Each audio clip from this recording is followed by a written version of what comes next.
ఆయనతో మీకున్న అనుబంధాన్ని చెప్పి ఎన్నెన్నిసార్లు మిమ్మల్ని కొట్టారు? చదువుకోవా సరిగ్గా, లాస్ట్ బెంచా, సినిమాల్లోకి వెళ్తావా, ఇలాంటివన్నీ ఉంటాయి కదా. కానీ ఇంత పేరు తెచ్చుకున్నాక డెఫినెట్గా కాంప్రమైజ్ అయిపోయి ఉంటారు. బట్ ముందు సో అందరికీ ఫాదర్ సూపర్ హీరో ఉంటారు. So for me also my father is superhero. ఎందుకని చెప్తున్నానంటే నాకు ఇండస్ట్రీకి like I had no one. I did my masters filmmaking తర్వాత. So I don't know anyone in industry.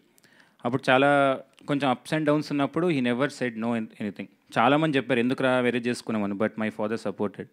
So ఇప్పుడు ఇక్కడ ఉన్నానంటే definitely will be the most happiest person. I know will be watching from somewhere. So he is waiting for this event from long time. So yeah, I love your dad and my dad is my superhero. Yeah. మరి ఇప్పుడు మా నాన్న super hero గురించి చెప్పండి. Yes. Yeah. Nice. So advance లో congratulations మీకు. Thank you. So coming to this film అండి, so it's నుంచోండి పర్లేదు. Yeah. So it's a beautiful story between a father and son. మీ టీజర్లో అర్థమైంది. To make this beautiful film ఒక team కావాలి, ఒక బ్యూటిఫుల్ టీమ్.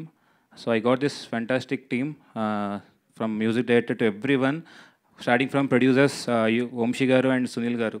సో మీకు యూవీ గురించి తెలిసే ఉంటుంది. సో ఏది అడిగినా ఇస్తారు, డైరెక్టర్కి ఎప్పుడు కంఫర్ట్ ఎక్కువ ఉంటుంది. నో అని చెప్పారు. మీరు విజువల్ చూస్తారు తర్వాత, లైక్ మనం అడిగింది ఎప్పుడు నో చెప్పలేదు. Sir thank you sir. So అంటే ఇలాంటి బ్యూటిఫుల్ ఫిల్మ్ నమ్మాలంటే producers will be the first, like వాళ్ళు నమ్మాలి ఈ ఫిలిం.